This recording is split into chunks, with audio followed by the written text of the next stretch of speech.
What's up, everybody? It's Mott's Cage Radio. Going to take it out to the home of Carlos Desoto, also known as the Double O. Carlos, welcome back to the show, my man. How are you? Good, Mott's. How you doing, man? I'm doing good. Now, I guess we've got a little bit of drama brewing out there. I did a video blog after you failed to make weight at the Tachi Palace, and your brother has absolutely teed off on me.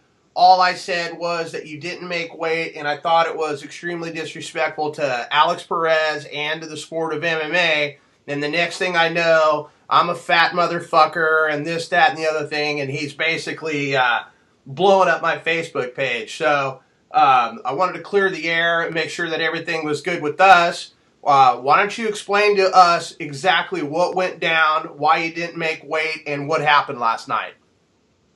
All right. Yeah, when I originally took the fight, I got a text from Richard Goodman, said, hey, you want to take a fight at 135, Alex Perez? And, I was assuming my weight was lower than what it was. I said, all right, I'll do it. I'm going to get back into it anyway. May as well do it now. Why not at the Palace? You get a chance to fight at the Palace, you're going to take it. It's a good opportunity. Well, I've been training for a long time, man, and I haven't cut weight in a long time. I haven't had to, so I think I forgot how to do that and, what the kind of responsibility you have to do to take it. And my weight, I assumed my weight was at a certain weight, but it wasn't. I was heavier than I thought. Called Richard Goodman and said, hey, Richard, I'm not going to make it at 135s, man. I'm going to tell you that right now. If we can, let's try to make this at 140s. He goes, all right, I'll call Alex if he'll take it. Alex was good with it. The guy's pretty confident what he's doing. So he said, yeah, he goes, I'll take it. Tried to cut down the weight again, called him back. He asked me where I was. I said, man, I'm still like 8 over. He goes, let's do 145s. We changed it again the day before the weigh-ins, or was it the day of? I'm not sure. And I'm like, let's do 45s. Called Alex. Alex said it was cool. Couldn't get it off, man. I already had cut like 23 pounds, and I didn't realize I was that heavy. I tried. I did my best. I wasn't going to call him and say, hey, no, I don't want to fight. Let's scratch it. I wasn't going to do that. I said I was going to take the fight regardless of what condition I was in at all. I still have a duty to get in there and try. And I did. Now, I wasn't, again, I don't want to take nothing from Alex. Just because I wasn't at 100% doesn't mean that's why he beat me. Alex beat me fair and square. He did a good job. He had good striking. I didn't think he was going to have striking like that. Good wrestler. I didn't want to go to the ground with him. I'm pretty sure he was kind of skeptical about mine, the jiu-jitsu I have, and I do got good jiu-jitsu, but I didn't want to use jiu-jitsu.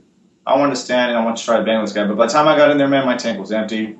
It's just like, yesterday I got the news, my cousins, their brothers, one of my cousins shot another cousin in the face yesterday, and I got that news yesterday at the Palace. Wow.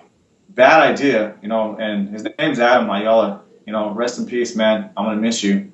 Give him a shout out real quick, and my love goes out to all his family in Fresno. So, my head wasn't right, man, but I still had the duty, responsibility to get in with Alex. I told him I was going to fight him, and I had to do my best and be a good sportsman. And I was. All this other, I know how you are, Mats, okay? I've known you for a while, man. And if you got some business to say, you're going to say what you want to say. And you really don't give a fuck what people say about you, what they got, what's about your opinion. And that's just you, and that's your show. That's why people watch it. I've been on your show lots of times, man, in the past and even now. I just got my license renewed this last week. And that wasn't the end of me at the Palace. I just started, So this whole year I'll be competing. I'll be competing across California, wherever I can get a fight at. And, it's going to be different every time. I may win again. I may lose. I don't know. I just got to do my best. I got to get out there. I love the sport. I love what I do. As far as my brother, I understand what he's doing. He's my brother. He thinks he has to defend me, and he's going to go say things. He doesn't like what people say, but he has to understand that you're media. This happens in the UFC.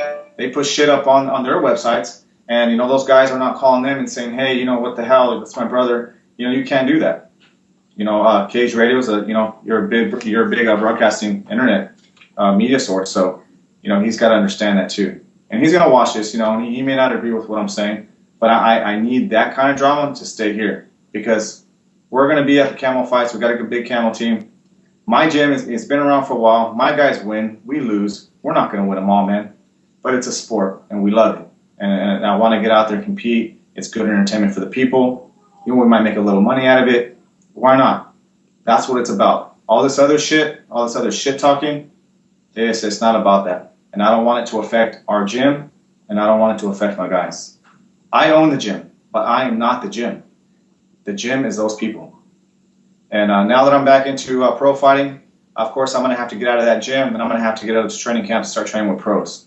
I'm not saying my guys are not at that level. You know, they're not good enough, but I need to be with pros, people who have been fighting like this for a while. And we don't have those kind of people at my gym, unfortunately, not yet. I got Stephen Warriors here, but Stephen Warriors is one guy, and he's going pro here pretty soon. But he's one guy. I need a group of guys. So again, you know, whoever was offended by what Moses said, you know, let me apologize on his behalf. It ain't supposed to be like that. And he's not trying to offend nobody.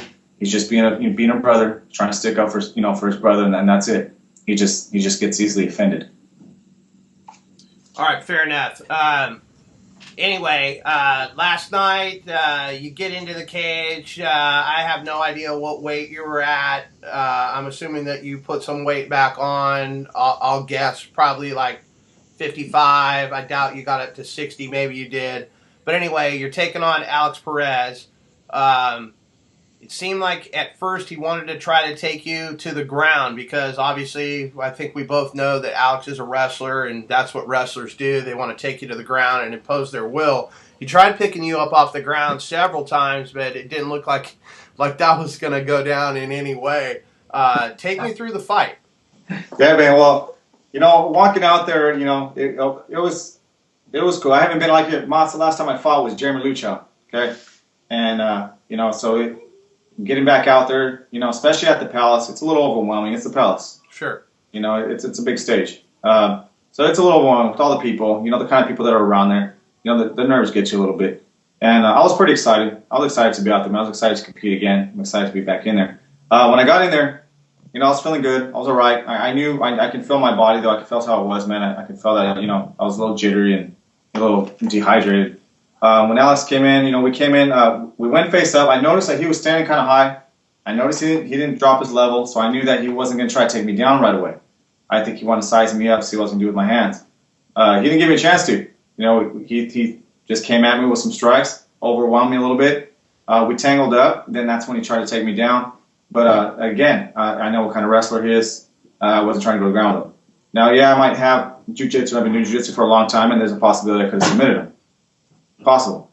But I still wasn't going to go to the ground and try to do that. It wasn't my game plan. I stuck to it. Even though it didn't work out for me, I still stuck to it. I wanted to stand and bang with him for a little bit. Just didn't have it in me, man. You know, the guy came in at 110%. I wasn't. He wanted to win more than I did. And he did. And he came with those, came a couple flurries also against the cage. What got me was that knee. Little sucker threw a knee right, boom, right here. And then I was already dizzy. So there was no way I was going to stand up and try to move around and try to throw with him. I was already dizzy. You know, so right there he threw a couple more flurries, got me to the ground. In the fight, he wins. And that's where it was, man. Do you think the fight was stopped early? You know what? A little bit. You know, I was trying to recover. You know, that's why I was trying to recover here. I wasn't going to turn around. And, you know, it was in my head already. I need to pull guard and get this guy in my guard. Stop him from hitting me. He was throwing at me a lot. His punches didn't really hurt me too bad. They weren't real hard. His knee was hard. That little knee got me, man. It got me good. It stunned me. And that's what got me to the floor. I didn't want them to stop it right away, you know, but they did. You know, they got to do their job. Maybe I looked like I was seriously hurt. I wasn't seriously hurt, but I was dazed. He did daze me pretty good. Yeah, because my homie from 5150, Riley, that's the first thing he asked me. Hey, do you think it was stopped too early? And I didn't even think about it, but, you know, I don't know how much, you know, because, I mean, like the camo, they do stop those things early, but they're erring on the, you know, the caution. They're trying to protect the fighters, et cetera, and so forth. The guys are just amateurs. Right. And I believe Mark Lawley was the referee in that match. He's also a camo official, so I don't know if those guys just flip a switch, like, hey, well, I'm going to let it go a little bit longer, not going to let it go. You know, I don't know exactly, but like if you could have pulled guard, you know, maybe you could have lasted a little bit longer in there. But yeah. Then I could have went to the ground, could have seen where we went there. I'm confident in my jiu-jitsu, man. I know I'm good at it. A lot of guys have been to my gym. They roll with me. They know I'm pretty good at it. That's my bread and butter is jiu-jitsu. I've been doing Muay Thai for a while, so I wanted to get out there and try to put my stand-up to the test. It didn't work out for me yesterday. My next fight, hopefully I get to display it. I'll be in better condition and cut the weight right. It's just a lot of mistakes I made, going into that. Alex, man, he's a competitor. That dude's a beast. And, I was glad, and it was an honor to fight him. I know that kid's going to go far, and, I'm going to be able to see that. But I'm going to keep going myself also. I'm a little older than him, but I'm still going to be out there. I'm still going to do my thing. And I want my guys to do the same thing. I want Steven to come up and fight, man. Steven Juarez, he's going to go far too. These wrestlers, man, they got a future in MMA. Sure. If you don't got that background in wrestling, man, it's a lot harder for you. Sure. Absolutely. And, it's very, very important that you do that. I don't like to wrestle, but I got to do it. And, it's just something you have to do, man. And Alex, he's a good wrestler. And you know what? He had some good striking. He showed good striking. And like I said, man, he wanted to win more than me. And he was in better shape, better condition. And he was ready. And he brought it to me. So I'm like, yeah, I gave it to him, man.